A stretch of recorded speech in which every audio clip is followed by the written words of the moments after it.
For most of you in the room, our guest of honour certainly needs no introduction, as they say.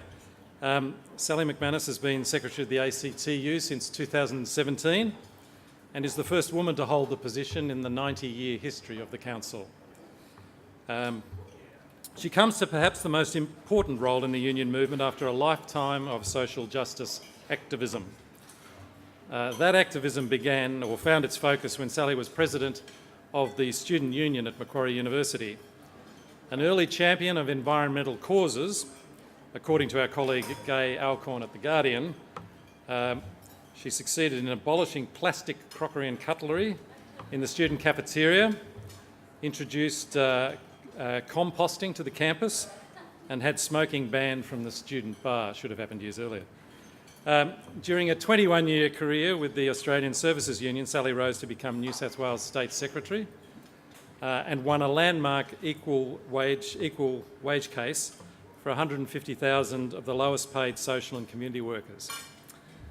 Soon after her appointment to the ACTU, Peter Dutton branded her a lunatic, a badge that I think would be worn with pride by many. Sally is also a dedicated computer gamer who describes herself as the definition of the total gamer. So those of you in the zone will need to talk to her about that. She's also a bit of an investigative journalist, having FOI'd the letters and emails exposing the extent of collusion between the big banks and the then Treasurer Scott Morrison on the eve of the announcement of the Banking Royal Commission in late 2017. More on that soon, I am sure. Ladies and gentlemen, please welcome Sally McManus.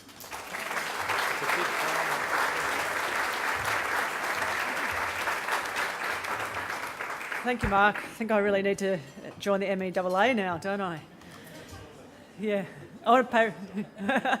You're going to give me a membership form, did you say? I want to pay my respects to the people of the Kulin Nation, the traditional owners of the land and their elders past, present and emerging. Thanks for inviting me to speak here at the Melbourne Press Club. As you know, I've written a little red book on fairness, published by Melbourne University Press. Thank you to Melbourne University Press. I think fairness is going to be a central theme, not just of the election campaign, but I think it's going to be a theme here in Australia and in various expressions across the world for quite a while. But in Australia, we actually have a unique relationship with fairness. It's a value we hold dear, a single yardstick by which we measure ourselves and our leaders. In America, they talk about freedom. In England, they talk about resolve and perseverance. They would, wouldn't they? Resolve and perseverance. All good qualities, I'm sure. But in Australia, nothing comes before the fair go. If you ever doubt how much Australians care about fairness and equal treatment, I'd invite you to attend a sports match and pay special attention to the comments directed at the referee. Since I'm in Melbourne, I should say umpire. If a referee ever becomes truly, deeply one-sided at a match, regardless of the sport or the code, chaos would ensue. The players and the fans would lose faith not just in the rules of the game, but in the game itself. Our economic and political system is perilously close to that chaos and to losing people's faith. Scott Morrison continues to make calls that only favour the big end of town and to write the rules that put them ahead of the rest of us. And the result? Inequality, record low wage growth, services starved of funds, and a splintering of the vote to micro-right parties, opportunists and cynical peddlers of cheap nationalism. Many people are losing faith, not just in Scott Morrison or political parties, but in the institution of government itself. It amazes me that even as the din of the crowd grows louder, members of the Morrison government and Conservative commentators continue to deny we've got a problem with inequality. They simply refuse to even hear what people are saying, just as they deny humans have created climate change. They cannot admit that inequality is a problem because the consequences of doing so would require them to take action that cannot be accommodated within their worldview. Their worldview says the free market is always good, cannot be faulted, and never causes harm. And if it does, then on balance, it does more good than harm. In their world, the market always makes the right call, and the market writes the rules. It's for the same reason Scott Morrison and Josh Frydenberg have an unshakable belief that corporate tax cuts will trickle down to us as pay rises. As the United States example shows, they are wrong. But Morrison and Frydenberg, just as Malcolm Turnbull before them, declared this to be Economics 101. For the Treasurer 2 weeks ago, it was faith in the invisible hand of capitalism. For the rest of us, not under the fast-fading neoliberal spell, this seems like a bizarre cult that demands total and unquestioning adherence of its followers. They cannot accept the results of 40 years of the neoliberal experiment. Privatisation hasn't always led to the fantastic array of choice, cheap prices, efficient delivery of services that we were all promised. Often it's led to an erosion of services, a proliferation of rent-seeking, the unjust enrichment of a small and elite group of business owners, and a fundamental decline in the quality of life available to the rest of us. The denial of working people's rights and the suppression of unions that commenced under John Howard has led to a rise in insecure work, in low-wage growth. These policies have seen workers' share of the GDP diminish to near 50-year lows. Now inequality is at a 70-plus year high.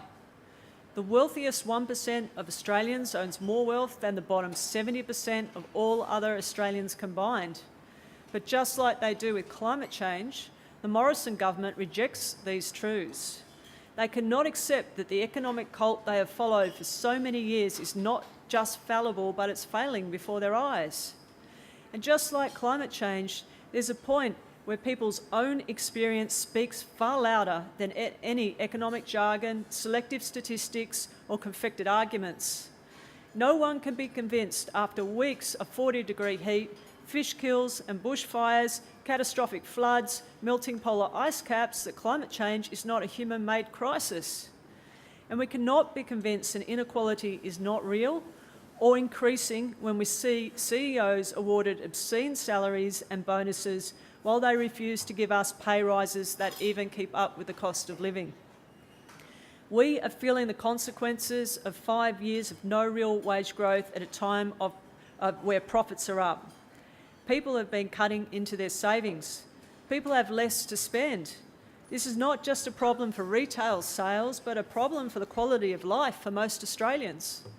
Stagnant wage growth means bills can't be paid on time. Kids don't get taken out to movies or to the city on the weekend. The car doesn't get filled up until the light comes on. Being told to wait for pay rises to trickle down just doesn't cut it anymore. Working people have also seen once secure jobs converted to contract, casual, ABN jobs in our own workplaces. We see our cities full of riders on bikes delivering food. We watch young people struggle to find permanent jobs that were readily available 30 years ago. To us, the insistence of government ministers and certain business groups that insecure work is not a problem seems to come from another world. And it's the same with tax. Last year, 1/3 of Australia's biggest companies paid no tax. 62 people made $1 million, yet paid no tax, not even the Medicare levy. But working people pay tax. We pay tax. We see our schools and our hospitals and aged care systems struggling, pushed to breaking, and sometimes outright failing. No wonder people just do not believe it when we are told that companies should pay even less tax. But then I wonder if they, Scott Morrison, Josh Frydenberg, many business leaders, even care about inequality or unfairness. Let's face it, neoliberalism has delivered for them, and they're doing extraordinarily well. What is clear to me is that with growing inequality, we're actually living in different worlds. Their experience of life is not like ours. Could it be that they're not concerned the minimum wage is only $37,000 a year because they don't actually have any mates or neighbours who are paid award wages? Could it be they do not understand what insecure work is like because their only experience of job insecurity is resigning from politics to take well-paid appointments or lucrative lobbying gigs with the big end of town. Just like CEOs are guaranteed golden parachutes no matter how badly they stuff up, just like their bonuses flow regardless of performance. And we see, despite the Bank Royal Commission finding hundreds of thousands of possible criminal charges, there are limited referrals to the DPP or the police, in stark contrast to the treatment of unions. In fact, one wonders if it will be just business as usual for the banks. They see us, working people, as something to be examined in focus groups until they find a line that resonates. No wonder they've spent hundreds of millions of taxpayers' dollars on ads, and yet the coalition is still seen as out of touch, and it's because they are. We know we've been sold stuff and not genuinely listened to. I don't want to talk just about the morality of this. I want to talk about the possible consequences. Working people in Australia know we can do better. Those of us who have lived here for more than 30 years remember a more egalitarian society. Economic divisions existed, but not to the extent we see them today. The fact there is now a class of people who don't even see us is new. The same thing is happening in France, and the unseen people are making sure you cannot miss them in their yellow vests. The same thing is happening in the US, where the unseen people have been part of electing Trump, in the UK with Brexit, and elsewhere with the rise of the extreme right. We are now seeing a menagerie of individuals and parties on the right of politics. They're all trying to take advantage of the unseen, the fed up. Many of the people who become invisible to the moneyed elites in the coalition and big business are not necessarily racist or extreme. They are angry that the country they thought they lived in, where every generation had a better life, where young people could buy a house and get a job, has been taken away from them. Here opens a huge expectation gap. The gap in Australia is larger than elsewhere, as our promise of a fair go was much larger. And it was more tangible in people's lived experiences. People will look for explanations, and some self-interested and cynical politicians will fill it with fear and misdirected blame, stoking division, prejudice and hate in pursuit of their own self-interests. The Australian union movement stands between Australia and the unhappy events we see unfolding across the world. We see the problems and we have proposals to fix them. We will not stay silent about the dangers of inequality, of work insecurity and of political disillusionment. Trying to shoot us, the messenger, will not fix the problem, and it will just open up new ones. This has been the approach of the Abbott-Turnbull-Morrison government.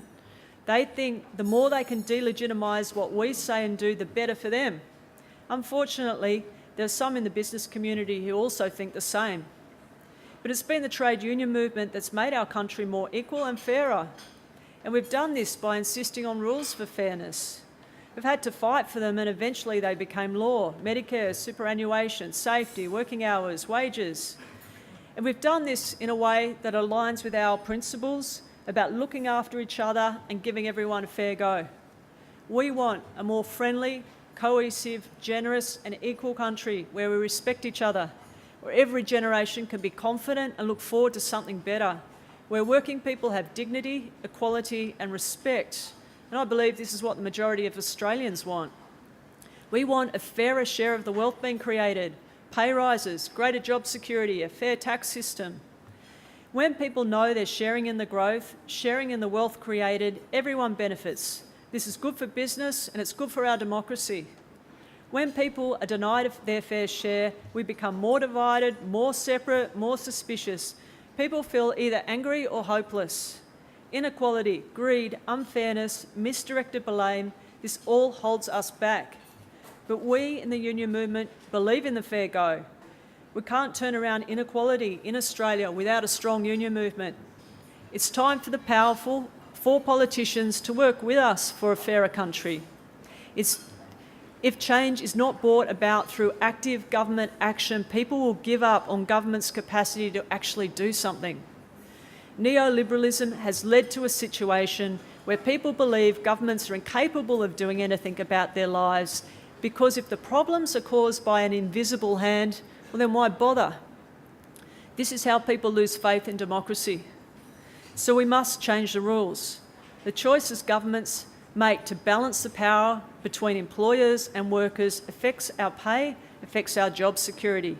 And when that balance is tilted too far towards the employer, it negatively affects our lives. We are the messenger. People can try and shoot us. I tell you that won't work. Or we can work together to build a fairer, better country, to resurrect the fair go. We are sounding the alarm now. Yes, we've been pointing out that big business has too much power, but we're also providing solutions. Solutions that can deliver fair pay rises, better job security and a fairer Australia. We are ready to work with those in business and business leaders who also want a fairer and more equal country, instead of one driven with suspicion, division, inequality and anger. We are ready to build a wages system that works for everyone, that delivers productivity but also rewards and respects working people with fair pay rises that boost living standards. Cooperation is possible, but only when both sides are willing to admit we actually have a problem. Business can work with us to deliver fair pay rises. They can work with us to create greater job security. We want business to be successful. Working people want to be part of that success and to share its benefits. We want rules that mean good businesses giving workers a fair go are not undercut by unethical operators. We simply want to change the rules so working people get what has always been promised to working people in our country, a fair go. Thank you very much.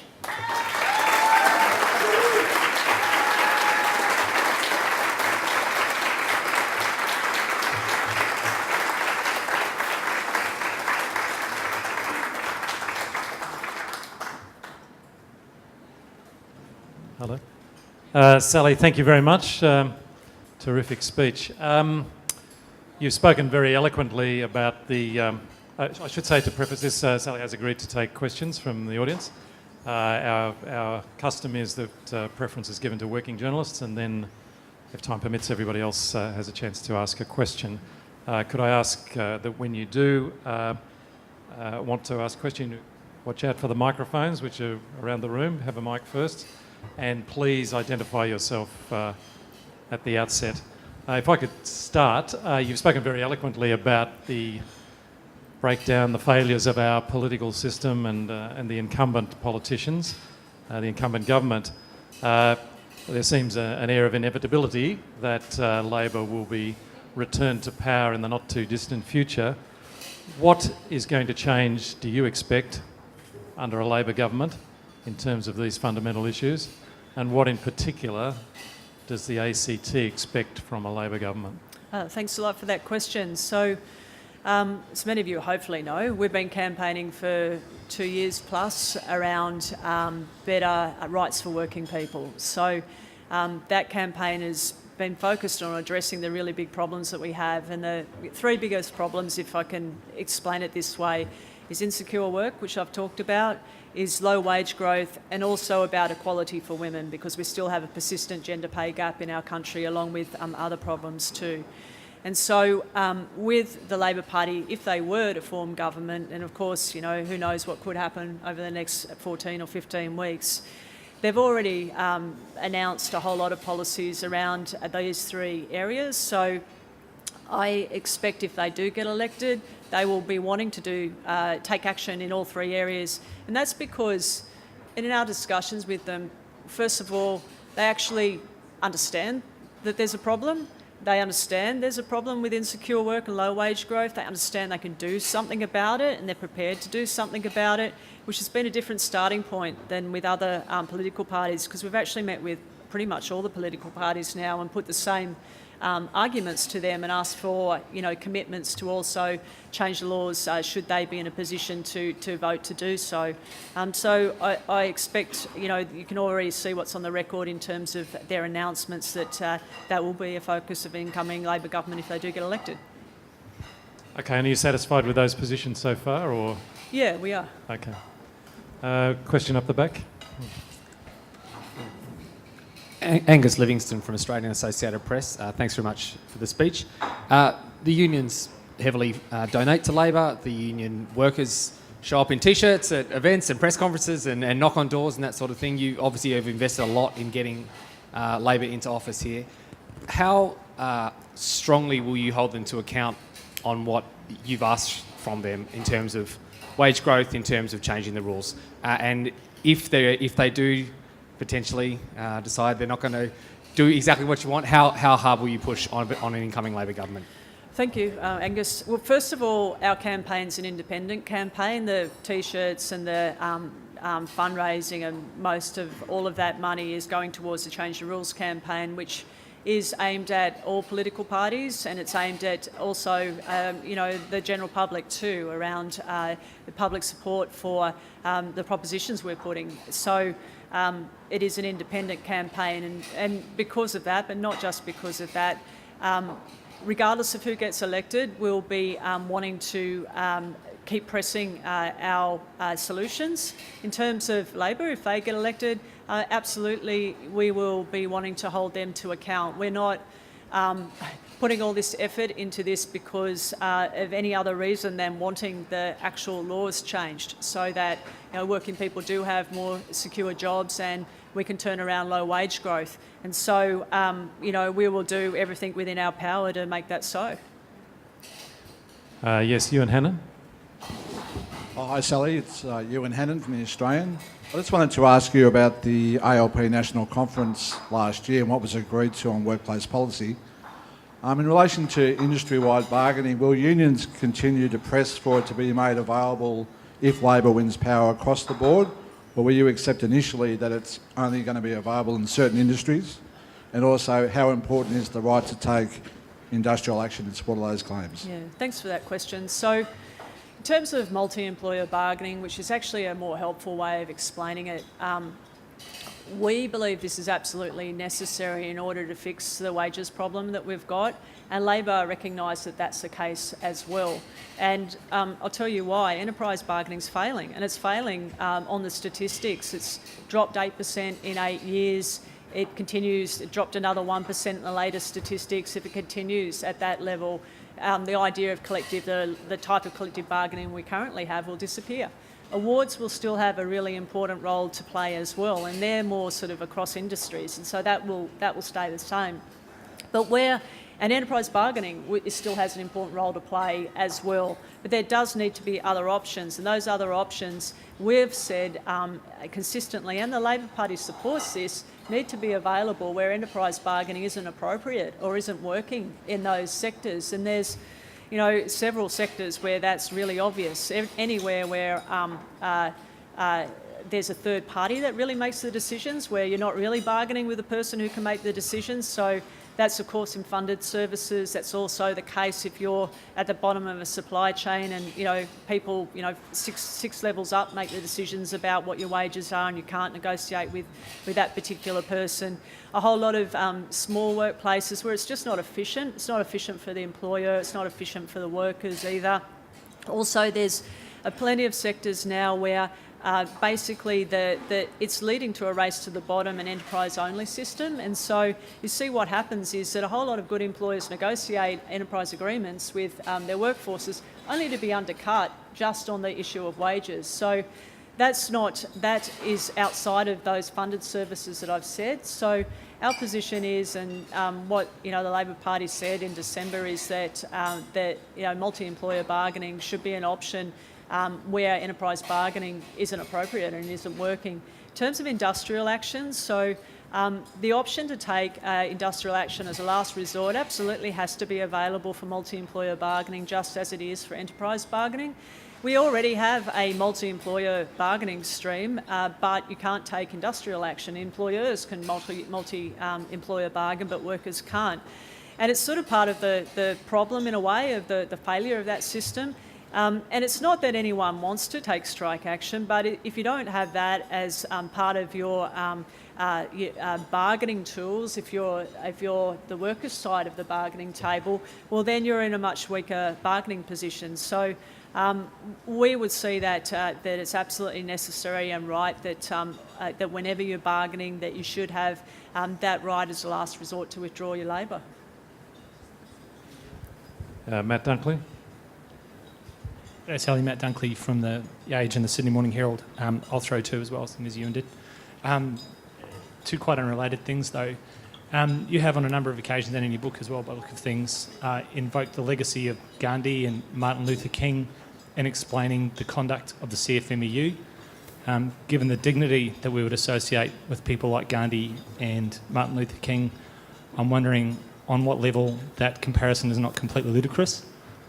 The other question I have relates to a statement in the book too, but also I think it's current in some of your comments. Talking about the AWU scandal and the way the media was tipped off there, you say that you note that the media hasn't been filming raids at banks. We would, if we were tipped off, of course, but I wonder if the suggestion is that we've somehow given the banks a light go, or what point you're trying to make about the media there.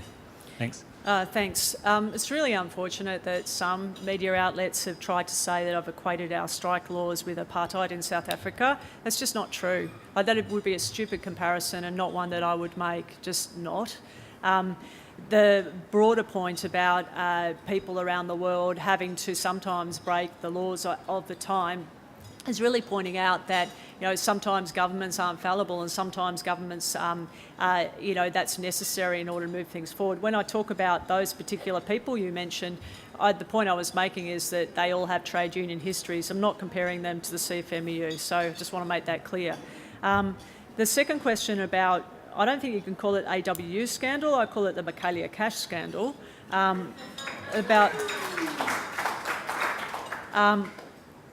I do think that there is a vastly different treatment of the trade union movement and the banks and the finance industry.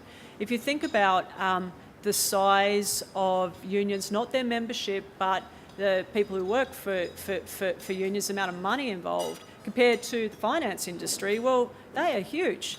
The Royal Commission into Unions went for 2 years. This went for half the time. It had less than half the amount of witnesses. What was it, 69 witnesses? It was over 200. You know, union officials had their phones tapped.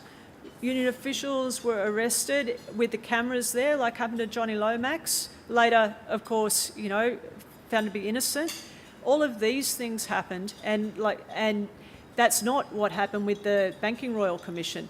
And so I do think that there's, and at the end of it, you know, that the referrals off to the Federal Police for unions, and at the end of this one, well, some referrals, but really saying we're going back to the regulator, who is like heavily criticised anyway. So I do think that there's like one set of laws for the big end of town and another set of laws for us. I think we feel as though that's a really stark thing, and that what Michaelia Cash did and the government did around the AWU had nothing to do with union governance. It all had to do with their ongoing obsession with hurting working people's organisations. And as I'm trying to say in the book and also in this speech, that's not good for the country. It's not good for the country to continually run down unions, working people's organisations, which was her sole intention with all of that.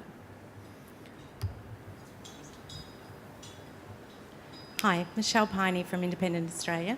Thank you for your speech. I just wanted to say, you mentioned earlier that the union movement was at the core of the fair go in Australia, but of course the union movement has been greatly diminished over the past decades or so, and certainly since the Howard government, as you mentioned. What measures would you like to see to have the union movement restored to perhaps its heyday, or at least to see a growth in that area to help assist everyone? Thank you. I think it's important to start with how a lot of this decline happened, and it's for two reasons. Pretty large structural change in the economy in Australia, and what was a manufacturing base we used to have, now more service-based economy, and that has happened fairly rapidly, and you don't organise sectors overnight, but besides that, these are different workplaces, they're small workplaces. The other thing we've seen, which I've talked about, is the massive growth of insecure work as well over that period of time, and people having many different jobs during their life, very different time to back then. The other big thing to know is that what John Howard did is he took away the support that was given for the trade union movement. Not a lot of it, but there was. In our awards, there was recognition of the role of unions. In our institutions, there was as well. And most countries do this, and they do this because they know it's important to have a strong trade union movement that's representing working people, because they accept that there's a power imbalance between employers and employees, and that's what's needed. And that if you don't support unions, you basically end up in the situation we are in Australia, which is also fairly unique, where we have to, every year, of course, there's the living wage increases, all of those things, everyone gets them, whether you're a union member or whether you're not a union member. And so that is the current situation in Australia. So I don't think we can look back to the past and say we want things to be like they were in the past. It's not realistic. And also, we've got a different types of jobs now, a different economy now. And so we as a union movement do need to change with the times, but also we need to make sure that we make critical changes to the basis of work. So that goes back to the issue of better job security as well. Also making sure that people can effectively bargain and get together. At the moment, our laws are just too oppressive. They're too much of a wet blanket. Not so much on union growth, but just on the basic ability of workers to be able to stick together and achieve things. I mean, do you see any basis for belief that the historical trend of decline in union membership will be reversed? Yes, yes. Yeah, absolutely, yeah. But particularly, what are the reasons that are going to drive that, do you think? I think that there's a point where it won't go down any longer, and I think we've reached that bottom. And I also think that people have had enough. I can feel it, I know, because also obviously unions tell us how many members they have all the time. So we know from talking to affiliates, our unions, that people are seeing membership growth now, and they are, because we are leading this campaign and hope that we can be better in Australia, and people are looking for that at the moment. Barry Donovan, long-standing member of the Melbourne Press Club. So I thought it was appropriate to ask you how you feel the relationship is running in 2019 and looking ahead between the ACTU and the major media organisations. You may have a particular attitude on Rupert and News Limited, but there's always possibility for improvements there. Channel 9, of course, has now basically taken over the Fairfax, which means the important papers of the Sydney Morning Herald and the Age. And I'm just interested in how you feel. The ABC is under more pressure, of course, at the moment as well. I just wonder how you feel the relationship is with the ACTU and the media in 2019, and if you're optimistic about improvements in the coming future. So free and fair and independent media is really, really important in any democracy. Sort of goes without saying, but in an era where you've got people like Donald Trump running down journalists and saying things like fake news, that also leads to a loss of faith in the overall system.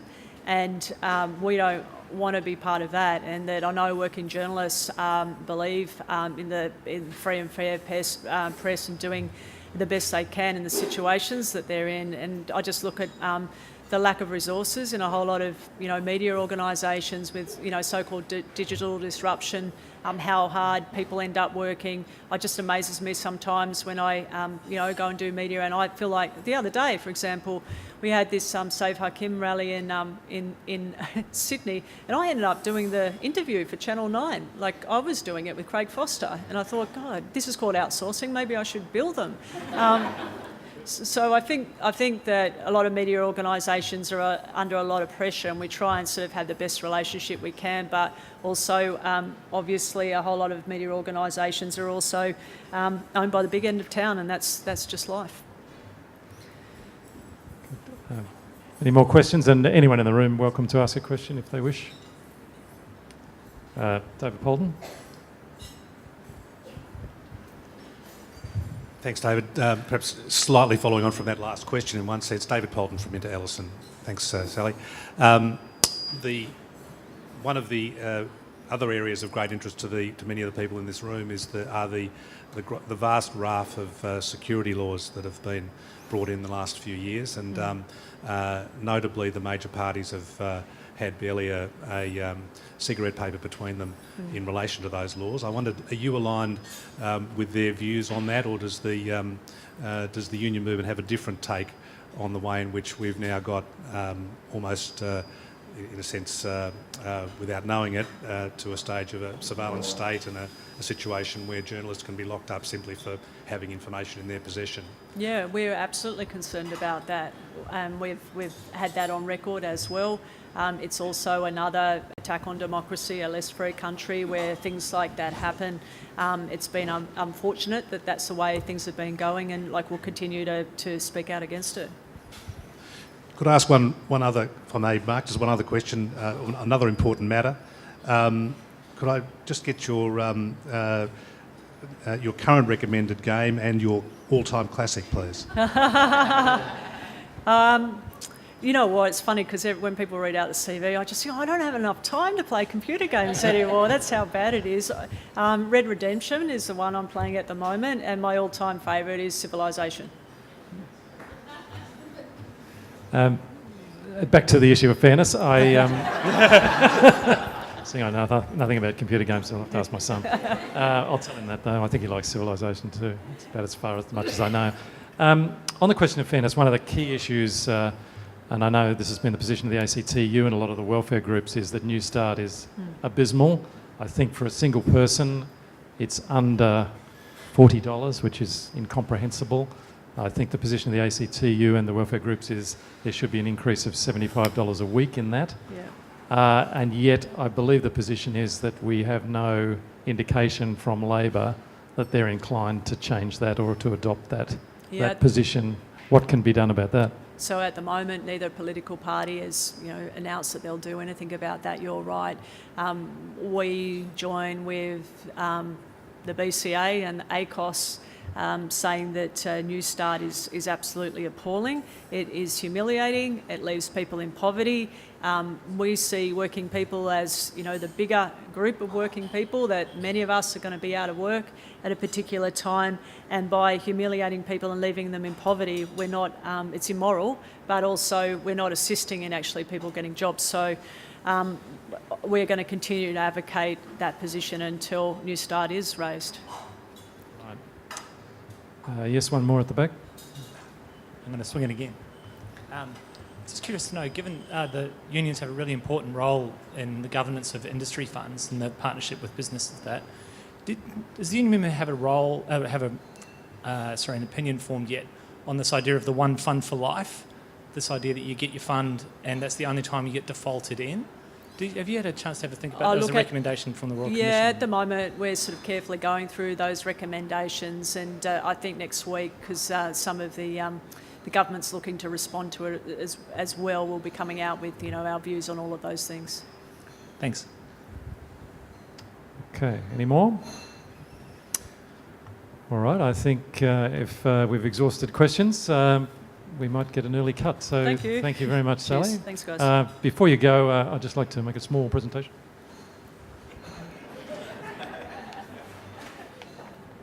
Nothing you'll need to declare on pecuniary interest grounds. It's a copy of our book, Media Legends, which is profiles of all of the Victorian Foundation members of the Australian Media Hall of Fame, which is a big project that the Melbourne Press Club has been running in recent years. So some great characters in there, including the man who founded the Australian Journalists Association. So, first secretary. Thank you again, Sally.